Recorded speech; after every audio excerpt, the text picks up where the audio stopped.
BPSC PRT preparation के science के 9वीं class में आप सभी का एक बार फिर से बहुत बहुत स्वागत है।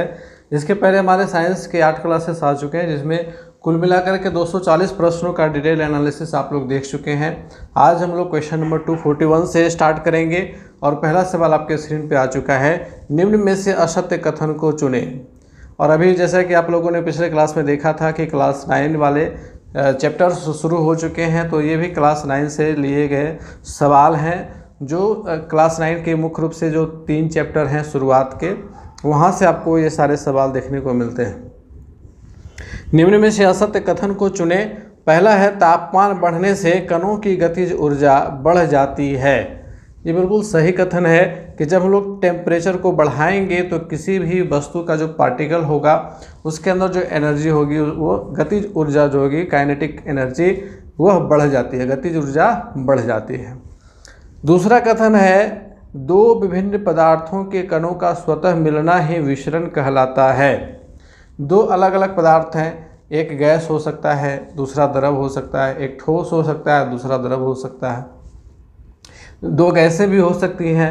तो दो विभिन्न पदार्थों के कणों का स्वतः मिलना ही विसरण कहलाता है। ये दोनों जब आपस में मिल जाते हैं एक दूसरे में तो उसको विसरण कहते हैं। यह कथन भी सही है। जैसे कि अगर हम किसी अगरबत्ती को कहीं जला देते हैं तो उसकी जो सुगंध है वो पूरे कमरे में फैल जाती है। कोई व्यक्ति इत्र लगा करके आता है तो उसका इत्र की सुगंध जो है वो पूरे आसपास के वातावरण में फैल जाती है। तो गैस जो है दूसरे गैस में वहाँ पर मिल जाता है, जिसको हम लोग विसरण कहते हैं, फ्यूजन कहते हैं। तो दूसरा कथन भी हमारा यहाँ पे सही है। तीसरा है कि गर्म करने पर विसरण की प्रक्रिया तेज हो जाती है। ये भी सही बात है कि अगर टेम्परेचर को बढ़ाया जाए तो विसरण की जो प्रक्रिया है उसमें तेज़ी आ जाती है। तीसरा कथन भी हमारा सही है।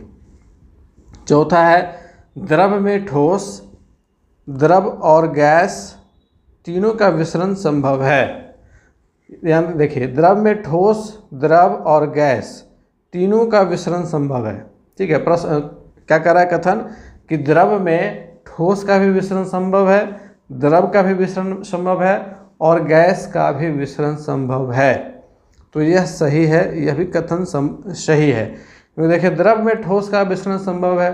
जैसे अगर हम एक एग्जाम्पल लें तो एक गिलास पानी में अगर हम चीनी डालते हैं या नमक डालते हैं, इसको घुला देते हैं तो यह पूरी तरह से घुल जाता है। तो एक तरह से कह सकते हैं कि इसमें विसरण की प्रक्रिया हुई है।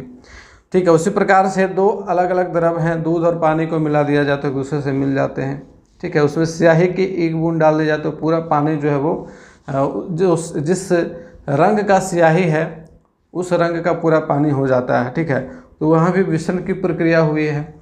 ठीक, उसी प्रकार से गैस को भी उसमें मिलाने पर गैस की मात्रा भी उसी प्रकार से पूरी तरह से डिफ्यूज हो जाती है। तो यहाँ पर चारों कथन सही हैं। तो ऐसी स्थिति में हम लोग 5वें ऑप्शन को चूज करेंगे, एक से अधिक विकल्प सही हैं। तो इसमें देखिए क्या कह रहा है, असत्य कथन को चुनना था। ठीक है, तो असत्य कथन को चुनना था तो इनमें से कोई नहीं होगा। वैसे 5वां ऑप्शन ही चुना जाएगा। ठीक है, क्योंकि इनमें से कोई भी कथन जो है वो असत्य नहीं है। ठीक है, अगर सत्य कथन यहाँ पर रहता तब भी 5वां ऑप्शन ही हम लोग चुनते हैं कि एक से अधिक विकल्प जो है वो सही हैं। ठीक, चलिए अगला सवाल लेंगे। किसी तत्व के द्रव्यमान प्रति इकाई आयतन को क्या कहते हैं?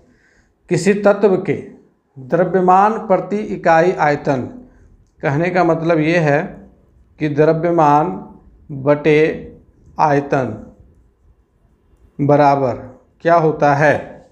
ठीक है, तो द्रव्यमान बटे आयतन, इसको हम लोग घनत्व कहते हैं। यह घनत्व का फॉर्मूला है। ठीक है, डेंसिटी का फॉर्मूला है ये, मास बाय वॉल्यूम।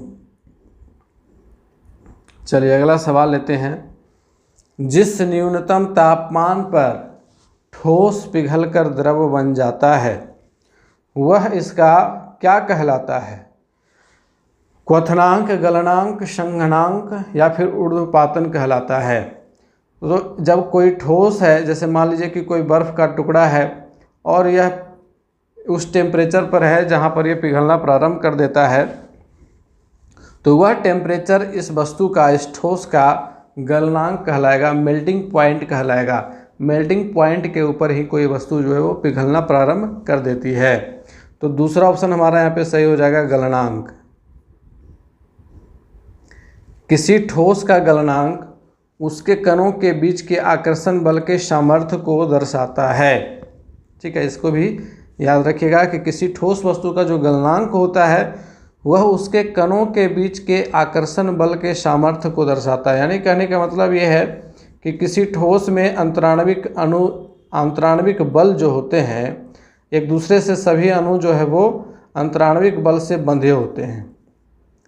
तो प्रत्येक ठोस में यह अलग अलग होता है। ठीक है, इस प्रकार से अगर हम एक चित्र की संरचना करें तो प्रत्येक अणु जो है वो एक दूसरे से जुड़े हुए हैं, जिसको हम लोग अंतराण्विक आकर्षण बल कहते हैं। और प्रत्येक ठोस में यह जो है अलग अलग होता है, किसी में अधिक होता है, किसी में थोड़ा सा कम होता है। और यही कारण है कि ठोस का आकार और ठोस का आयतन दोनों ही निश्चित होते हैं। ठीक है, ठोस का आकार भी निश्चित होता है और ठोस का आयतन भी निश्चित होता है। तो उसके पीछे यही वजह है कि अंतराण्विक आकर्षण बल काफ़ी मजबूत होता है, जो इनके अणुओं को एक शेप में बांध करके रखता है। अगला सवाल है, जल का क्वथनांक क्या है? जल का boiling point, boiling point of water, boiling point यानी कि वह तापमान जिस पर कोई द्रव उबलना प्रारंभ कर दे, वह उसका बॉइलिंग पॉइंट कहलाता है। तो बॉइलिंग पॉइंट अगर हम जल की बात करें तो सबको याद है कि 100 डिग्री सेल्सियस है ना, लेकिन यहाँ 100 डिग्री सेल्सियस ऑप्शन में नहीं है, यहाँ है केल्विन। ठीक है, तो डिग्री सेल्सियस को केल्विन में कन्वर्ट करने के लिए एक फॉर्मूला होता है। वो फॉर्मूला क्या है कि डिग्री सेल्सियस को अगर आप केल्विन में कन्वर्ट करना चाहते हैं तो जितना भी मान दिया हुआ है, जैसे कि 100 डिग्री सेल्सियस जल का क्वथनांक है, तो इसमें आपको 273 ऐड करना है। कितना ऐड करना है? 273 ऐड करना है। क्यों? क्योंकि 0 डिग्री सेल्सियस बराबर 273 केल्विन होता है। ठीक है, 0 डिग्री सेल्सियस बराबर 273 केल्विन होता है। इसलिए आप अगर किसी भी डिग्री सेल्सियस टेम्परेचर को केल्विन में बदलना चाहते हैं, कन्वर्ट करना चाहते हैं, तो आपको उस दिए गए डिग्री सेल्सियस के मान को 273 से ऐड करना होता है। तो जब हम लोग 100 डिग्री सेल्सियस में 273 जोड़ेंगे तो प्राप्त होगा 373, और यह 373 केल्विन जल का क्वथनांक होता है। ठीक है, तो इस प्रकार अगर आपको क्वेश्चन मिलता है तो याद रखिएगा कि केल्विन में टेम्परेचर 373 होता है जल के क्वथनांक का, वहीं अगर डिग्री सेल्सियस में रहेगा तो 100 डिग्री सेल्सियस होता है।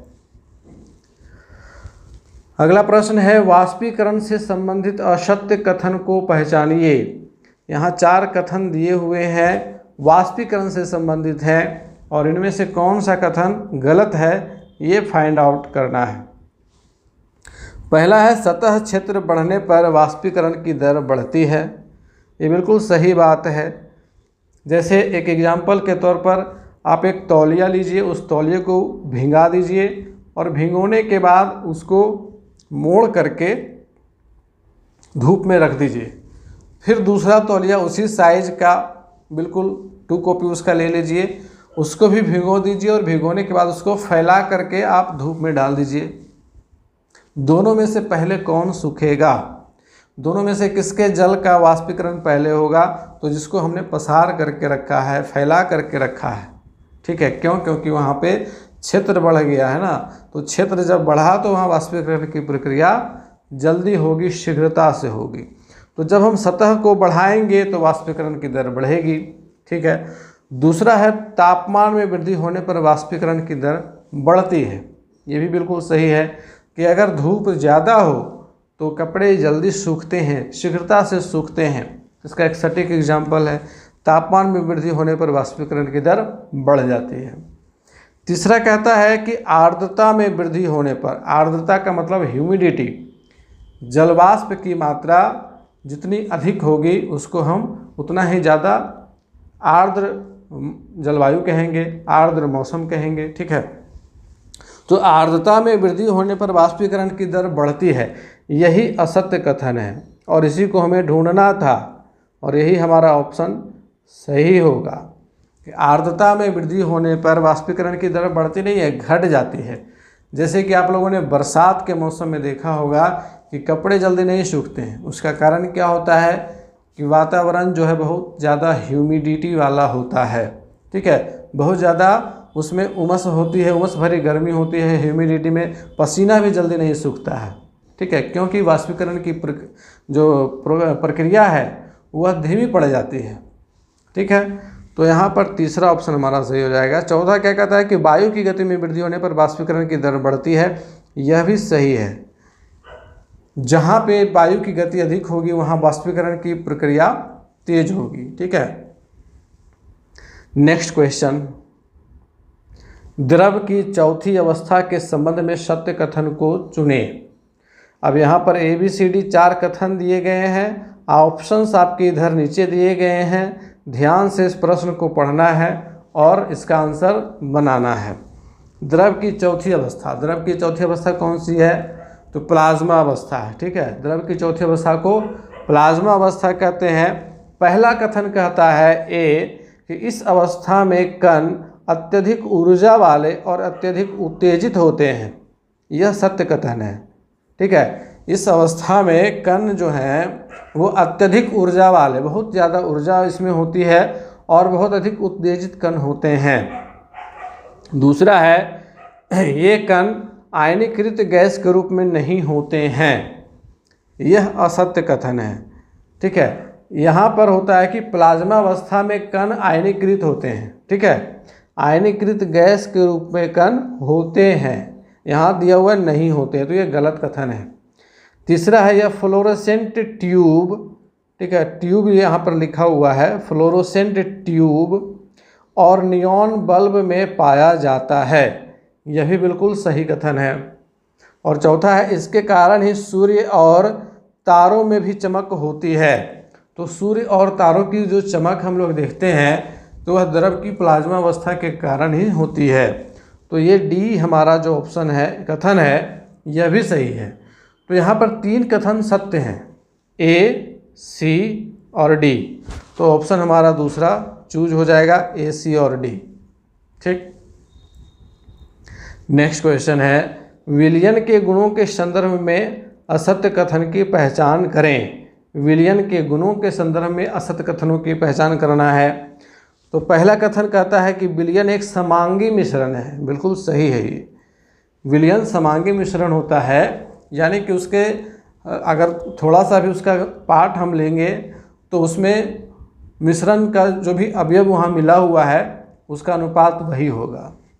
विलयन के कणों का व्यास 1 nm यानी 1 नैनोमीटर 10⁻⁻9 मीटर होता है।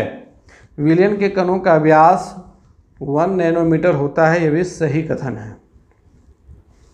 तीसरा है विलयन में प्रकाश का मार्ग स्पष्ट रूप से दिखाई पड़ता है, यानी कि एक प्रयोग किया जाए कि एक गिलास में, कांच के गिलास में कोई भी विलयन ले लिया जाए, कोई सॉल्यूशन ले लिया जाए, ठीक है, जैसे नमक और पानी का मिश्रण ले लिया जाए, विलयन ले लिया जाए, और एक टॉर्च जला करके जिसमें लेज़र लाइट निकलता है तो लेज़र लाइट को गुजारा जाए, तो यहाँ पर क्या होगा, विलयन में जो प्रकाश का मार्ग होगा वह स्पष्ट रूप से दिखाई पड़ेगा? नहीं दिखाई पड़ेगा, ठीक है, विलयन में दिखाई नहीं पड़ेगा। और यही हमारा सही आंसर होगा। विलयन में प्रकाश की स्कैटरिंग जो है वो नहीं होती है, ठीक है। स्कैटरिंग किस में होती है? तो निलंबन में होती है और कोलाइड में होती है। चौथा है कि छानने की विधि द्वारा विलेय के कणों को विलयन में से पृथक नहीं किया जा सकता है, यह भी सही है।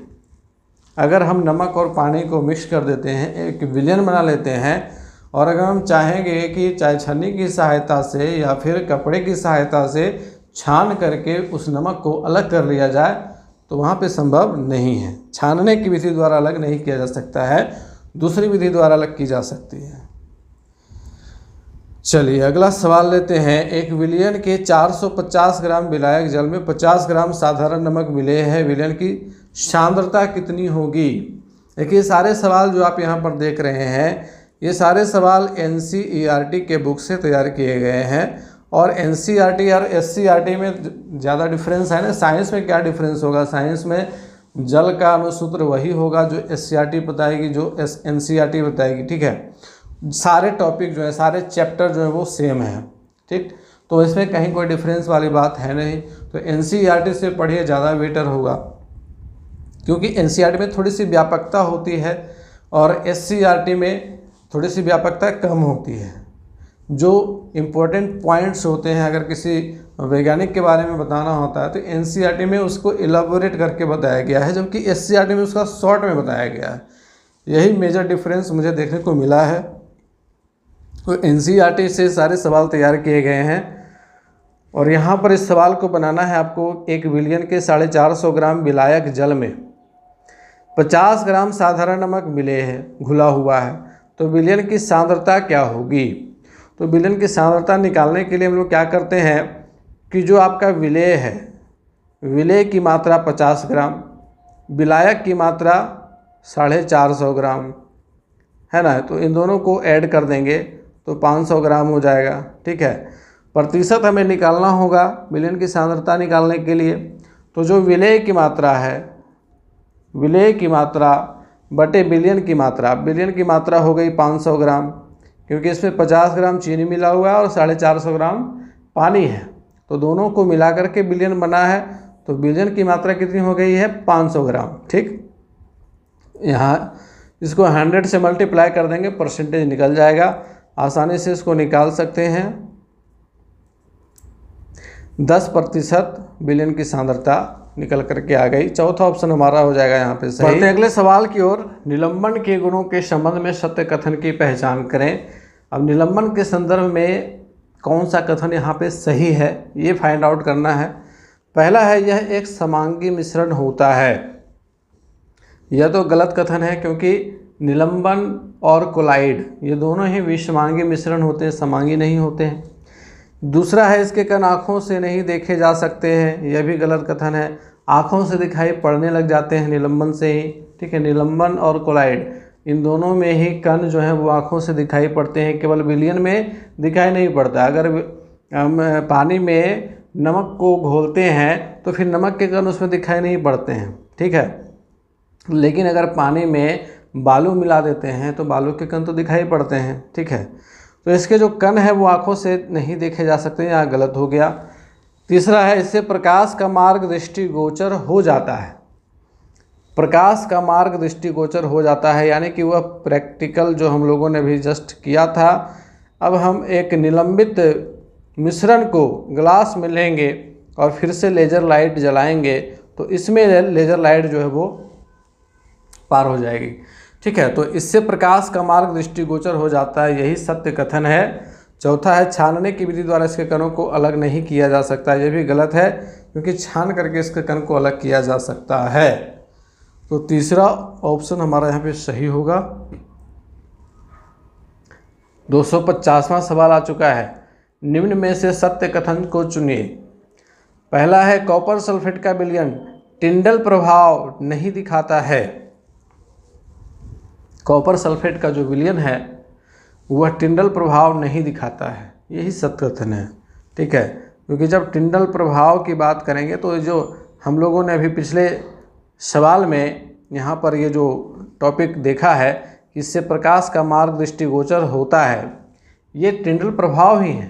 ठीक है, इसको टिंडल प्रभाव ही कहते हैं। और टिंडल प्रभाव आप लोगों ने छप्पर वाले घर में भी देखा होगा। अगर कहीं से छोटा सा छेद है छत के छप्पर में और वहाँ से सूरज की रोशनी आती है, तो सूरज की उस आती हुई रोशनी में जितने भी धूल के कण हैं वो उड़ते हुए दिखाई पड़ते हैं, और हम लोग ऐसे देखते हैं तो धूल के कण वो दिखाई नहीं पड़ते हैं। वो टिंडल इफेक्ट के कारण संभव हो पाता है। ठीक है, तो टिंडल इफेक्ट यहाँ पर कॉपर सल्फेट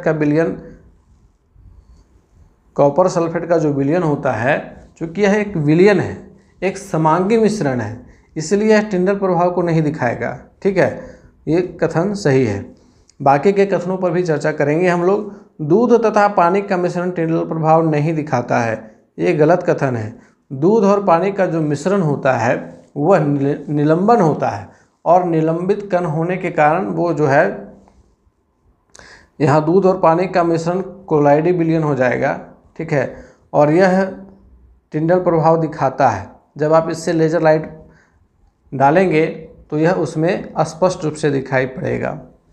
नमक तथा पानी का मिश्रण टिंडल प्रभाव दिखाता है, ये भी गलत है, क्योंकि नमक और पानी का जो मिश्रण है वो विलयन है और विलयन टिंडल प्रभाव नहीं दिखाता है, यहाँ है दिखाता है। चौथा है समांगी विलयन टिंडल प्रभाव दिखाते हैं, ये भी गलत कथन है। समांगी विलयन टिंडल प्रभाव नहीं दिखाते हैं। टिंडल प्रभाव निलंबन और कोलाइडी विलयन में संभव हो पाता है। ठीक है, तो इस प्रकार से हमारा पहला ऑप्शन सही हो जाएगा यहाँ पे। अगला सवाल है, निम्न में से कौन कोलाइड का एक उदाहरण नहीं है? कोलाइड का उदाहरण कौन नहीं है? कोलाइड में कण स्पष्ट दिखते हैं। कोहरा जो है वो कोलाइड है, बादल भी कोलाइड है, धुआं भी कोलाइड है, जबकि नमक और जल का विलयन कोलाइड नहीं है। ठीक है, ये चौथा ऑप्शन हमारा यहाँ पे सही हो जाएगा। अगला प्रश्न है, वायु एक समांगी मिश्रण है। वायु एक समांगी मिश्रण है, इसके घटकों को किस विधि द्वारा पृथक किया जा सकता है? कैसे अलग कर सकते हैं? निस्तापन विधि के द्वारा, अपकेंद्रण विधि के द्वारा, प्रभाजी आसवन विधि के द्वारा, या चौथा ऑप्शन कहता है वायु के अवयवी कणों को अलग नहीं किया जा सकता है। कौन सा सही होगा? या फिर पांचवें ऑप्शन के साथ चलेंगे? तो यहाँ पर सही आंसर होगा ऑप्शन नंबर 3, प्रभाजी आसवन विधि।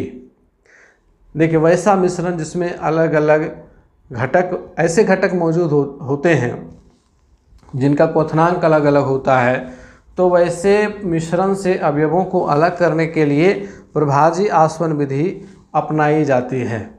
प्रभाजी आसवन विधि के द्वारा ही पेट्रोलियम के अलग अलग अवयवों को अलग किया जाता है ना। तो वहाँ भी प्रभाजी आसवन विधि होता है और हवा के अलग अलग अवयवों को अलग करने के लिए भी इसी विधि का उपयोग किया जाता है। याद रखेंगे इस बात को। नेक्स्ट क्वेश्चन की ओर बढ़ते हैं। ठोस पदार्थों को शुद्ध करने में कौन सी विधि का प्रयोग किया जाता है?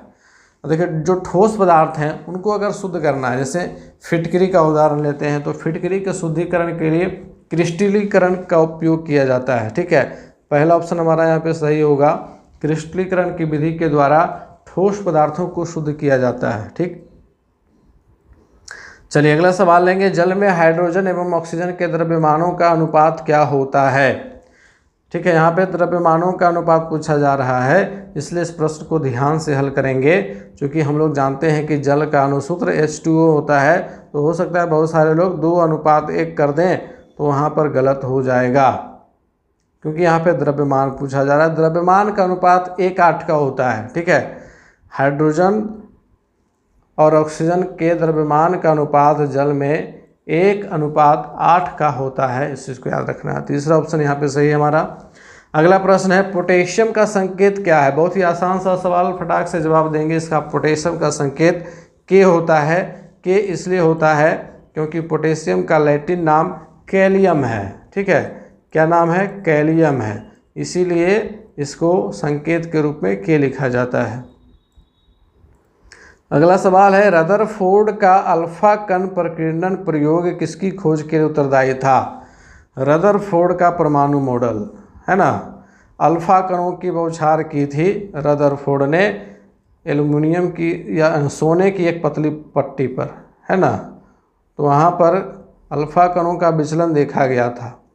कुछ अल्फा कण तो सीधे पार कर गए और जो बीच से टकरा रहे थे वो वापस लौट रहे थे। तो वह जो है नाभिक की उपस्थिति को प्रदर्शित कर रहा था। ठीक है, तो यहाँ पर किसकी खोज के लिए उत्तरदायी था? तो परमाणु के केंद्रक के लिए। पहला ऑप्शन ही हमारा सही है। चलिए अगला सवाल, एक तत्व के समस्थानिक में क्या होता है? समान भौतिक गुण होता है, भिन्न रासायनिक गुण होता है, न्यूट्रॉनों की अलग अलग संख्या होती है, भिन्न परमाणु संख्या होती है, या फिर पांचवा ऑप्शन। अब देखिए तत्वों के समस्थानिक, समस्थानिक का मतलब क्या हुआ? समस्थानिक का मतलब हुआ कि दो ऐसे तत्व जिनके परमाणु संख्या तो समान है लेकिन परमाणु भार अलग अलग है।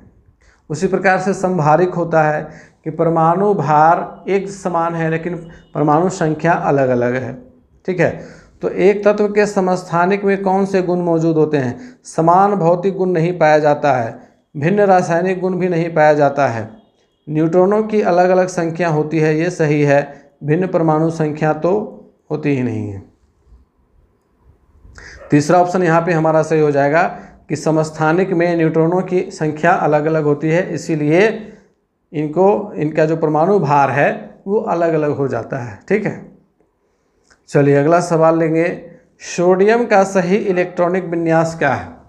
सोडियम यानी कि Na, इसकी परमाणु संख्या होती है 11, परमाणु संख्या 11, और 11 का अगर हम इलेक्ट्रॉनिक विन्यास निकालेंगे तो 2, 8, 1। पहली कक्षा में 2 अणु, दूसरी कक्षा में 8 इलेक्ट्रॉन और अंतिम कक्षा में 1 इलेक्ट्रॉन। इस प्रकार से इलेक्ट्रॉनिक विन्यास बनेगा सोडियम का। चौथा ऑप्शन हमारा हो जाएगा सही। अगला सवाल है, परमाणु के नाभिक की खोज किसने की? परमाणु के नाभिक की खोज अभी हम लोगों ने चर्चा किया अल्फा कणों के प्रयोग का। तो अल्फा कणों का प्रयोग रदरफोर्ड ने किया था और रदरफोर्ड के प्रयोग से ही नाभिक की खोज हुई। तो हमारा ऑप्शन नंबर 2 सही हो जाएगा यहाँ पर, रदरफोर्ड। अगला सवाल लेते हैं, इलेक्ट्रॉन की खोज किसने की? इलेक्ट्रॉन की खोज किसने की? ऑप्शंस आपके हैं ई गोल्डस्टीन, रदरफोर्ड, चैडविक, जे टॉमसन या फिर पांचवा ऑप्शन। तो देखिए इलेक्ट्रॉन की खोज जे टॉमसन ने की थी। टॉमसन ने ही सबसे पहले इलेक्ट्रॉन की खोज की। इसके बाद अगला सवाल है, प्रोटॉन की खोज किसने की? सारे फैक्चुअल सवाल डाल दिए हैं मैंने कुछ, क्योंकि देखिए इस तरह के सवाल भी एग्जामिनेशन में पूछे जाते हैं। तो हो सकता है कि इलेक्ट्रॉन, प्रोटॉन, न्यूट्रॉन, परमाणु के नाभिक, इनमें से कोई एक सवाल पूछा जाए, तो इसीलिए ये फैक्चुअल सवाल यहाँ पर डाले हुए हैं। ठीक है, इसके पहले जितने भी सवाल आप लोग देख रहे हैं वो सारे कंसेप्चुअल सवाल थे, आपकी समझ पर, आपके नॉलेज के ऊपर आधारित थे। और ये सारे प्रश्न जो वो डायरेक्ट इन्फॉर्मेशन बेस्ड क्वेश्चन है, इसको फैक्चुअल प्रश्न कहते हैं। तो प्रोटॉन की खोज किसने की थी? जीके में हम लोगों ने इस चीज़ को रटा है बचपन में, खोजकर्ता वाले चैप्टर में, आविष्कारक वाले में। प्रोटॉन की खोज किसने की थी? तो प्रोटॉन की खोज की थी आपका ई गोल्डस्टीन, यहाँ पे पहला ऑप्शन सही है, इन्होंने ही प्रोटॉन की खोज की थी। अगला सवाल है, न्यूट्रॉन की खोज किसने की थी? तो न्यूट्रॉन की खोज चैडविक ने की थी। याद रखेंगे, ये 4 जो खोज वाले सवाल हैं इनको याद रखिएगा। अगला सवाल है, कैथोड किरणें प्रवाह हैं, किसके प्रवाह हैं? इलेक्ट्रॉन के, प्रोटॉन के, न्यूट्रॉन के या फिर परमाणुओं के? तो इसका सही आंसर हो जाएगा, कैथोड का मतलब होता है ऋणात्मक, और ये इलेक्ट्रॉन से संबंधित होती हैं। ठीक है, अगर एनोड यहाँ पर पूछता तो एनोड पर धनात्मक किरण होती है और कैथोड पर ऋणात्मक होती है। ठीक है, तो कैथोड यानी कि माइनस और एनोड यानी कि प्लस। तो कैथोड पर हमारा यहाँ पर हो जाएगा इलेक्ट्रॉन, सही ऑप्शन। अगला प्रश्न है, परमाणु के दूसरे कक्ष L में अधिकतम इलेक्ट्रॉनों की संख्या क्या होती है? तो देखिए K, L, M, N इस प्रकार से परमाणु की कक्षाएं हैं। तो पहली कक्षा में 2 इलेक्ट्रॉन, दूसरी कक्षा में अधिकतम कितने इलेक्ट्रॉन? ये सवाल पूछा गया है। 1, 2, 3, 4, 5, 6, 7, 8 इलेक्ट्रॉन दूसरी कक्षा में अधिकतम होते हैं। ठीक है, याद रखेंगे इस चीज़ को कि दूसरी कक्षा L में इलेक्ट्रॉनों की अधिकतम संख्या 8 होती है। ठीक, नेक्स्ट है, निम्न में से किसका घनत्व सबसे अधिक है? ठोस का, द्रव का, गैस का या फिर प्लाज्मा का? तो सबसे अधिक घनत्व ठोस का है। क्यों? क्योंकि ठोस के अणु एक दूसरे से मजबूत अंतराणविक आकर्षण बल से बंधे होते हैं। ठीक है, अगला सवाल है कि पदार्थ की किस अवस्था में अंतराणविक बल अधिकतम होता है? ये तो सेम क्वेश्चन आ गया, ठोस में होता है अंतराणविक बल सबसे अधिकतम, और यही कारण है कि इसका जो घनत्व है वह सबसे अधिक होता है। ठीक है, तो दोनों ही क्वेश्चन एक दूसरे से इंटर रिलेटेड हैं, कनेक्टेड हैं। अगला सवाल है, इत्र की सुगंध कमरे में फैलने का कारण क्या है? फैलने का कारण क्या है? तो इत्र की सुगंध कमरे में फैलने का कारण विसरण है। इसके ऊपर हम लोगों ने क्लास के शुरुआत में ही डिस्कशन किया। चलिए अगला सवाल लेंगे। वायु का दाब जैसे जैसे घटता है वैसे वैसे द्रव का क्वथनांक क्या होता है? बढ़ेगा, घटेगा, स्थिर रहेगा या फिर पहले बढ़ेगा फिर घटेगा? तो इसका सही आंसर है बढ़ता है। सॉरी, यहाँ पर है सवाल कि वायु का दाब जैसे जैसे घटता है तो द्रव का क्वथनांक भी घटेगा। ठीक है, क्वथनांक यानी कि बॉइलिंग पॉइंट, यानी कि वह तापमान जिस पर कोई भी द्रव उबलना शुरू कर दे। और जब वायु को दाब घटाएंगे, जैसे कि इसका एक एग्जांपल ले सकते हैं कि अगर हम पहाड़ों पर चले जाएं और वहाँ पर हम जल को उबालें तो 100 डिग्री सेल्सियस से पहले ही, उसके पहले ही 100 डिग्री सेल्सियस पहुँचने से पहले ही जल उबलना प्रारंभ कर देता है। ठीक है, तो वायु का दाब वहाँ पहाड़ पर थोड़ा सा कम है। ठीक है, क्योंकि जैसे जैसे ऊंचाई बढ़ती है तो वायु का दाब घटता है। तो वायु का दाब जैसे जैसे घटेगा वैसे वैसे द्रव का क्वथनांक भी घटता है। दूसरा ऑप्शन हमारा यहाँ पे सही है। अगला प्रश्न लेंगे। बर्फ का एक टुकड़ा जल की सतह पर तैरता रहता है, क्यों?